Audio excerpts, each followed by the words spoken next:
రైట్గా తెలంగాణలో మరో 2 రోజుల పాటు భారీ వర్షాలు కురిసే అవకాశం ఉన్నట్లు హైదరాబాద్ వాతావరణ కేంద్రం హెచ్చరించింది.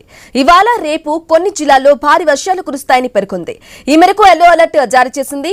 గురువారం ఖమ్మం, భద్రాద్రి కొత్తగూడెం, మహబూబాబాద్, ములుగు, సూర్యాపేట, నల్గొండ, నాగర్ కర్నూల్, యాదాద్రి భువనగిరి, జనగాం, పెద్దపల్లి, కరీంనగర్, మంచిర్యాల, మహబూబ్ నగర్, రంగారెడ్డి, వికారాబాద్, సంగారెడ్డి, మేడ్చల్, హైదరాబాద్, రంగారెడ్డి, సిరిసిల్ల, సిద్దిపేట జిల్లాల్లో భారీ వర్షాలు కురిసే అవకాశం ఉందని హెచ్చరించింది. ఇక రాష్ట్రంలో 7 మండలాల్లో 6 నుంచి 10 సెంటీమీటర్ల మధ్య వర్షపాతం నమోదైనట్లు వెల్లడించింది. మరో 78 మండలాల్లో 2 నుంచి 6 సెంటీమీటర్ల మధ్య వర్షపాతం రికార్డు అయినట్లు వాతావరణ కేంద్రం తెలిపింది.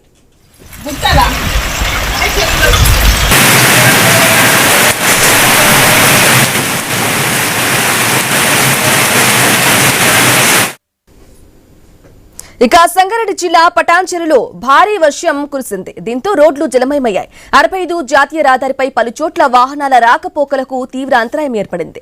రైట్గా తెలంగాణలో వర్షాలకు సంబంధించిన తాజా అప్డేట్ అందించడానికి మా ప్రతినిధి సుప్రియ అందిస్తారు. సుప్రియ,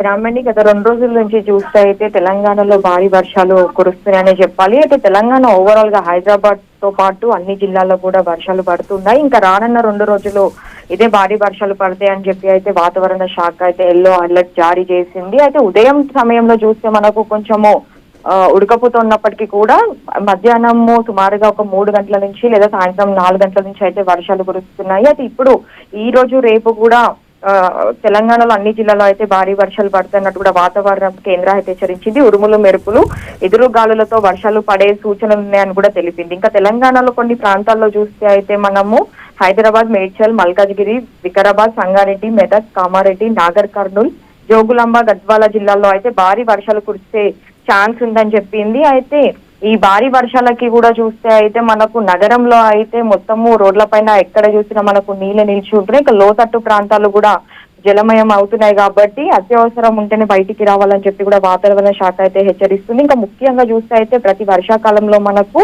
వరదల్లో కొట్టుకుపోయిన వాళ్ళకంటే ఎక్కువగా అయితే పాత భవనాలు, స్తంభాల కింద నిల్చున్న వాళ్ళ ప్రమాదాలు ఎక్కువ జరుగుతుంటాయి. కాబట్టి పాత భవనాల కింద, స్తంభాల కింద నిల్చోద్దని చెప్పి ఇటు జిహెచ్ఎంసీ అధికారులు వచ్చి హైడ్రా అయితే హెచ్చరిస్తుంది. దానితో పాటు అయితే ఇంకా సంగారెడ్డి పటాన్ చెరువులో చెరువు నిండిపోవడంతో కూడా మనకు భారీగా ట్రాఫిక్ ఏర్పడింది. ఇంకా నగరంలో కూడా చూస్తే అయితే సాయంత్రం వేళల్లో వర్షం పడడంతో అయితే ట్రాఫిక్ సమస్య తీవ్రంగా ఉంటుందని చెప్పాలి. అయితే ఆఫీసెస్ నుంచి ఇంటికి వెళ్ళడానికి చాలా మంది ఇబ్బంది పడుతూ ఉన్నారు. గంటల కొద్దీ రోడ్లపైనే వాళ్ళు ఉండాల్సిన పరిస్థితి అయితే కనిపిస్తుంది. అయితే ఆఫీసెస్ నుంచి 6 గంటల నుంచి బయలుదేరినా కానీ ఇంటికి వెళ్ళేసరికి అయితే సుమారుగా 10-11 అవుతున్నట్టు కూడా మనకు తెలుస్తుంది. ఇక తెలంగాణ జిల్లాలో ఓవరాల్ గా చూస్తే అయితే మనకు వర్షాలు ఎక్కువగానే కురుస్తాయి. అయితే ఎక్కడైతే మనకు పంటలు ఇంకా పొలాలు ఉంటాయో అక్కడ మాత్రము ఉరుములు, మెరుపులతో వర్షం కూడే అవకాశం ఉంది. కాబట్టి పంటలలో పొలం దగ్గర కూడా రైతులు ఉండొద్దని చెప్పి కూడా రైతులు కూడా పలు జాగ్రత్తలు తీసుకోవాలని చెప్పి కూడా ఇటు వాతావరణ శాఖ అధికారులు అయితే చెప్తూ ఉన్నారు. గ్రామీణ